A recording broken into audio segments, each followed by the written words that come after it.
Come closer now and lay down every book you have ever read about money. Tonight you are not here to learn something new. You are here to remember something very old, older than your bank account, older than your job, older than the very name you answer to across a room. What I am about to share is not a technique. It is not a strategy for the outer world.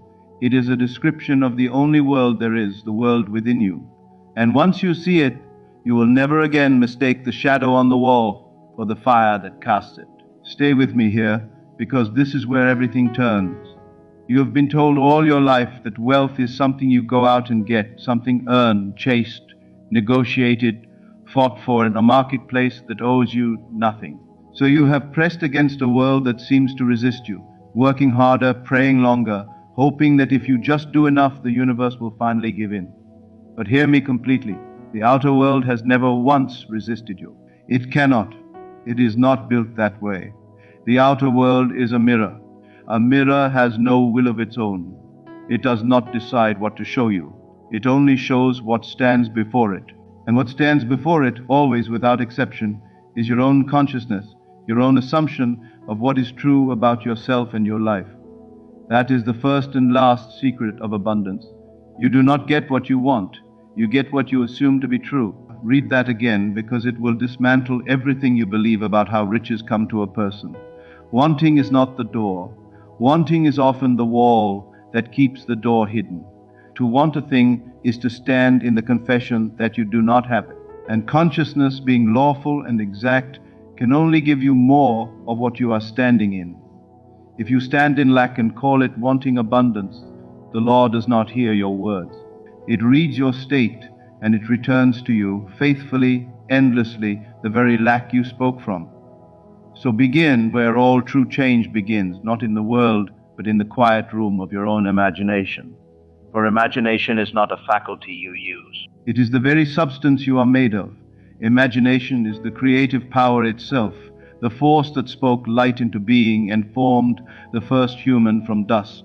It is not seated beyond the stars. It is operating in you at this moment, the power by which you build scenes, hear voices, feel sensations, and move through inner worlds as easily as you move your hand.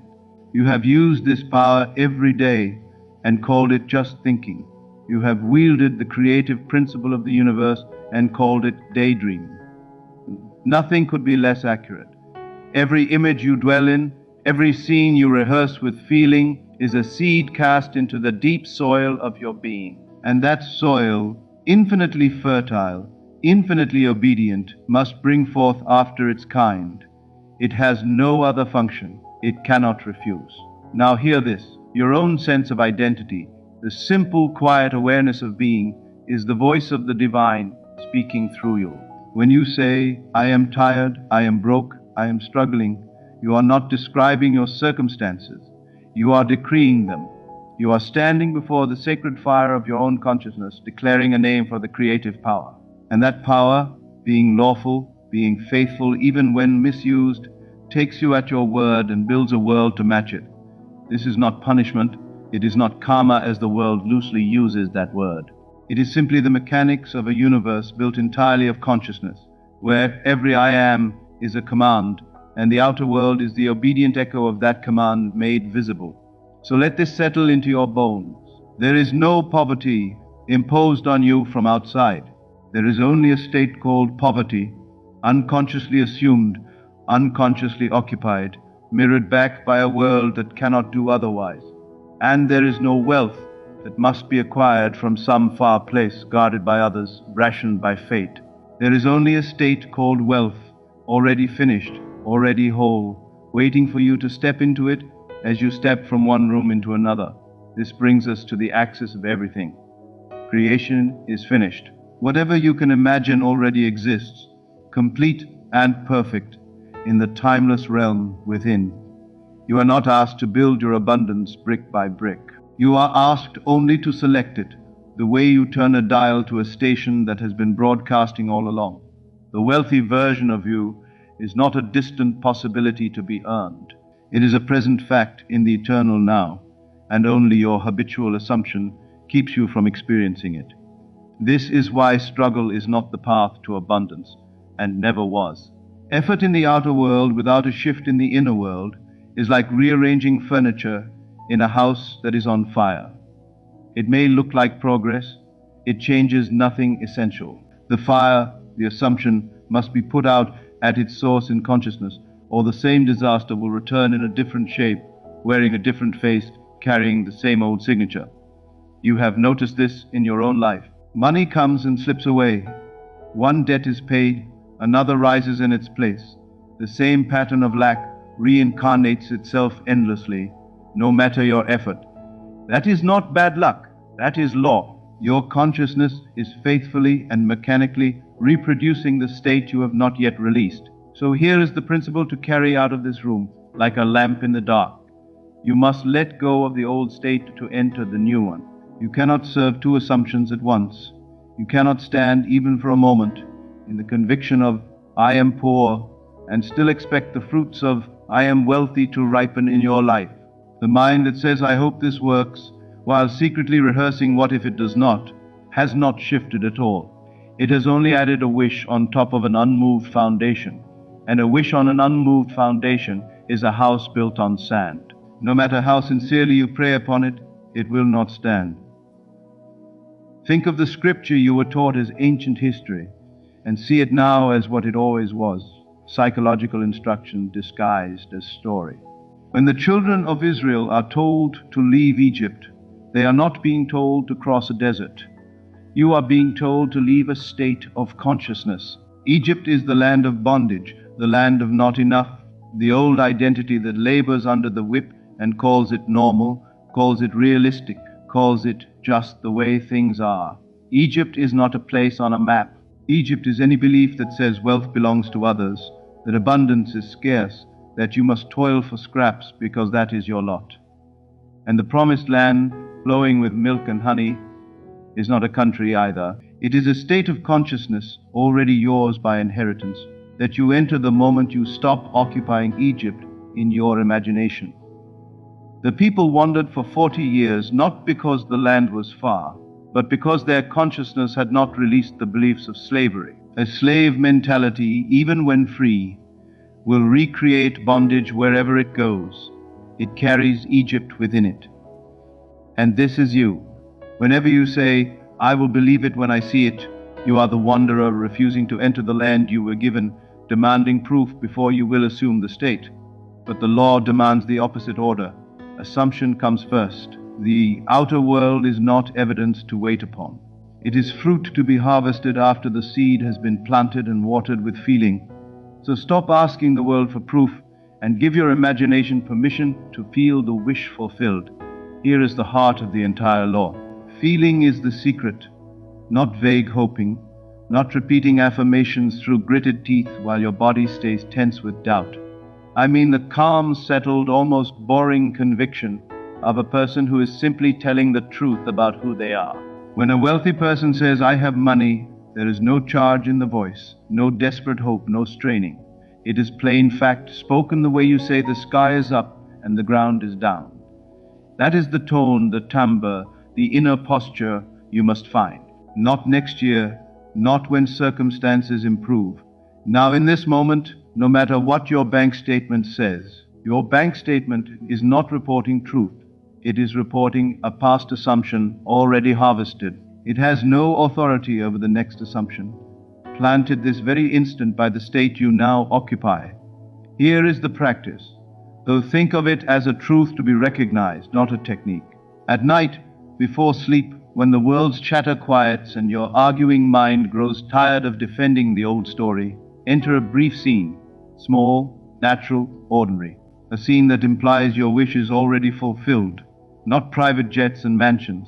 Grandiosity often betrays disbelief. Something quiet, the ease of checking an account and seeing abundance, the casual gratitude of paying a bill without the old tightening in your chest. Live in that scene, not by watching it like a film, but by being in it. Feel the textures. Hear your inner voice speaking from fulfillment. Do this until it feels as certain as your memory of breakfast this morning. When assumption hardens within, it must harden without. There is no maybe, only the faithful unfolding of a universe that has never failed to mirror what you press into it. I want to speak now about identity, because this is where most seekers falter without knowing why. They rehearse a scene of wealth for a few nights, feel a flicker of belief, then return by daylight to the same old signature, the same anxious talk, the same quiet apologies for wanting more, and they wonder why nothing changes. Hear me. A scene rehearsed at night and contradicted all day is a single candle lit in a house whose every window is thrown open to the wind. The candle is not the problem. The open windows are the problem. The countless small confessions of poverty you make through your waking hours, each one a fresh I am that cancels what you planted the night before. So the goal is not to visualize wealth as an event, but to assume the identity of one to whom wealth naturally belongs. There is a great difference between I want money to come to me and I am a wealthy person. The first keeps you outside the state forever, a beggar at the gate. The second plants you inside it, and from inside you do not chase what you already are.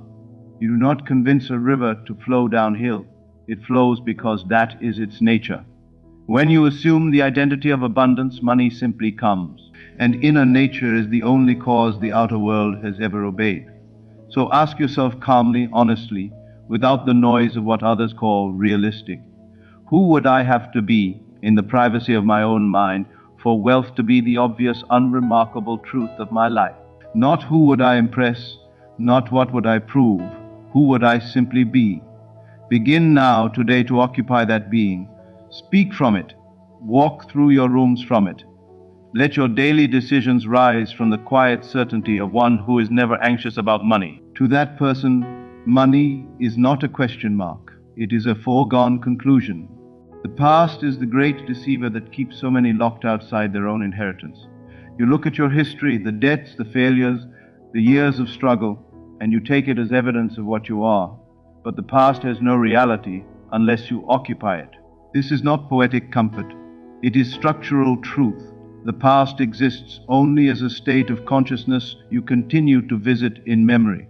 And every time you visit it with feeling, replaying the sting of a loss, rehearsing the shame of a mistake, reciting how hard life has been, you plant that old state fresh into your present soil, and it grows again into a future that looks exactly like the thing you swore to leave behind.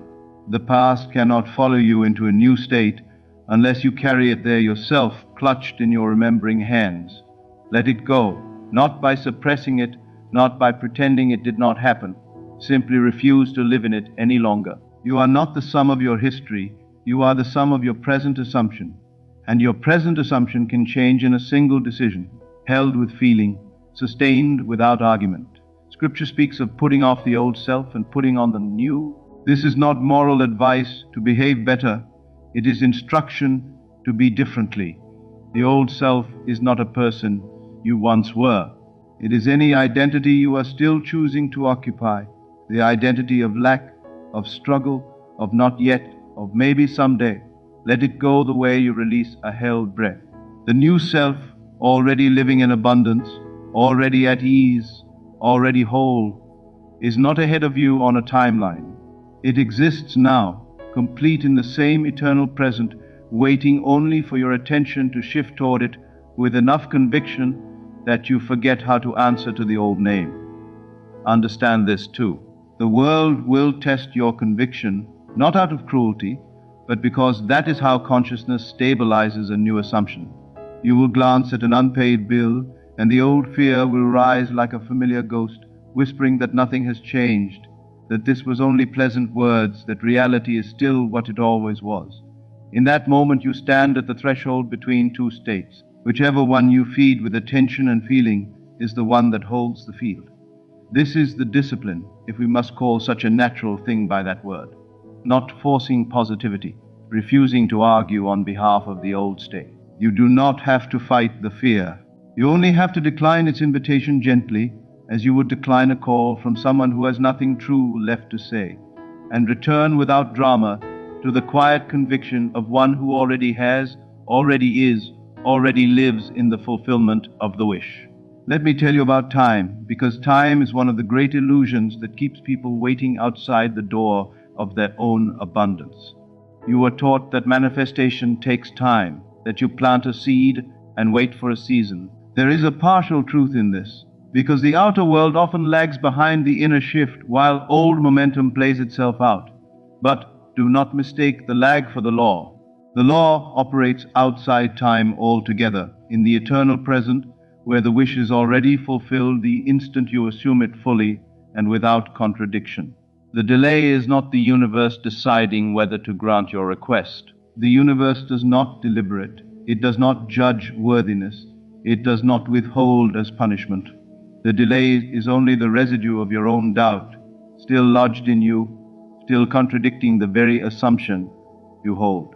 The instant the assumption is pure, felt as naturally as your own name, the outer world must reorganize itself to match it, and it will move as swiftly as your conviction allows. Notice, too, how differently this understanding treats work. I am not telling you to stop acting in the world. Action is often the natural overflow of a state already assumed, the way a joyful person does not force a smile. It simply appears. But action performed from lack, anxious striving meant to manufacture a result you do not inwardly believe is yours, is fruitless labor. It exhausts the body and leaves the true cause untouched. Action from the wish fulfilled is the movement of one who already knows the outcome. The way a man who knows he is going home does not agonize over each step. He walks calmly because the destination was never in question. Let your actions from now on be the actions of one who already possesses what they seek. The effort becomes lighter, almost effortless, because you are no longer trying to create abundance through labor. You are expressing an abundance that is already finished within. Consider now the meaning of the river.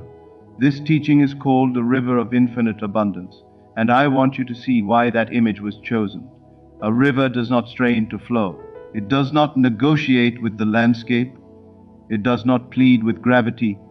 It does not doubt its own movement toward the sea. It flows because flowing is its nature. Abundance is exactly this kind of river, not a distant reservoir you must dig toward with labor, but a current already running through the depths of your being, needing only that you stop damming it with old beliefs about scarcity. Every fear of not having enough, every anxious grasp, every comparison with what others seem to have, these are the stones you have piled into your own current.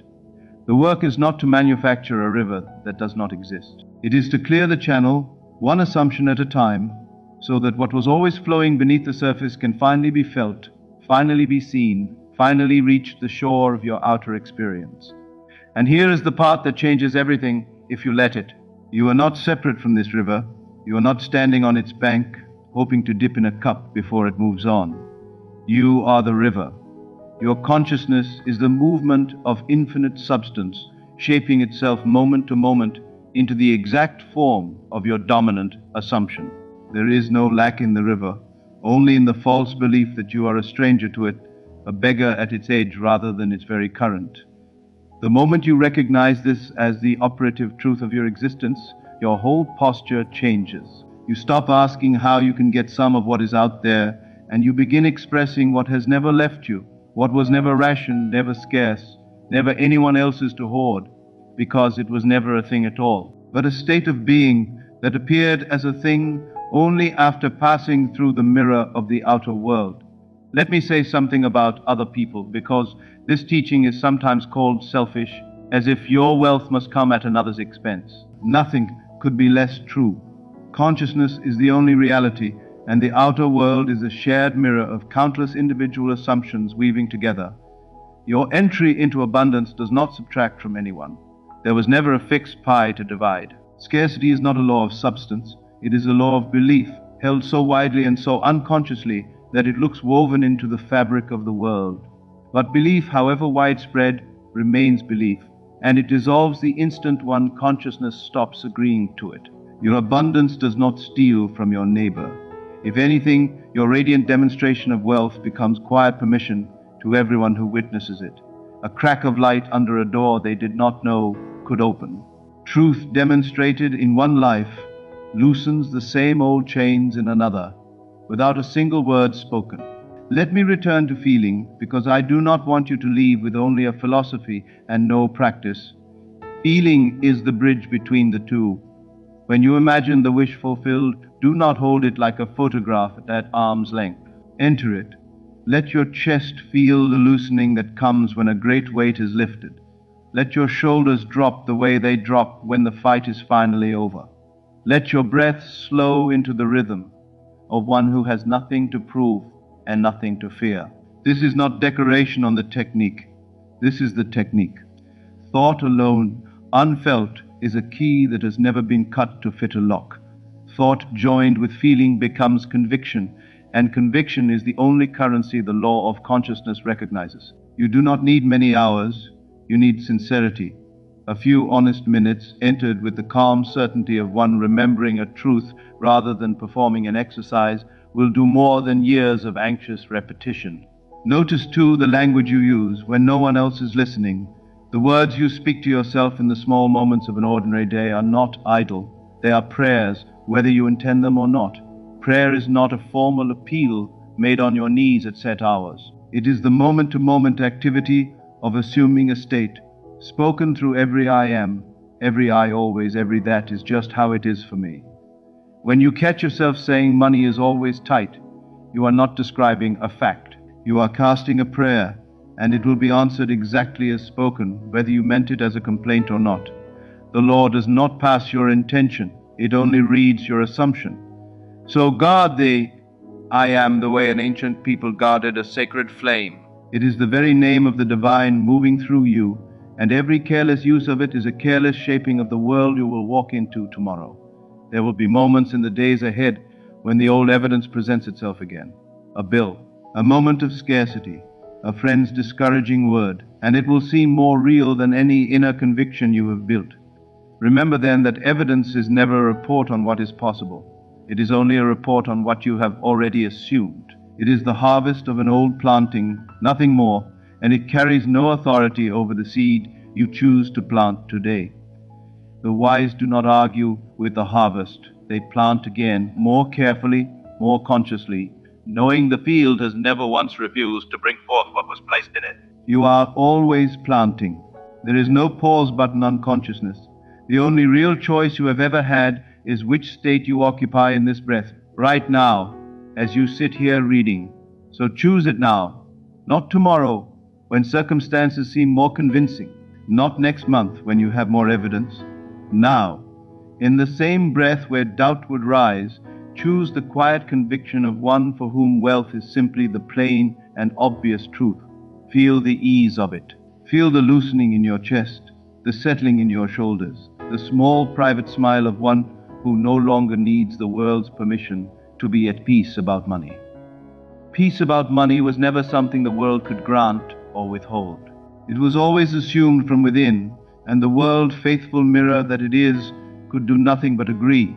You were never poor, you were never limited, you were never, for a single instant, separate from the infinite substance out of which all riches are endlessly fashioned. You only forgot, for a while, that the river was you, that the power you begged the world to hand you was already flowing beneath your own ribs, waiting only for your attention, your feeling, your quiet, unshakable I am.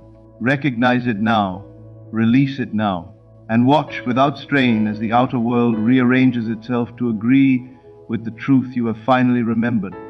This is not a lesson to practice for years until it becomes true. It is already true.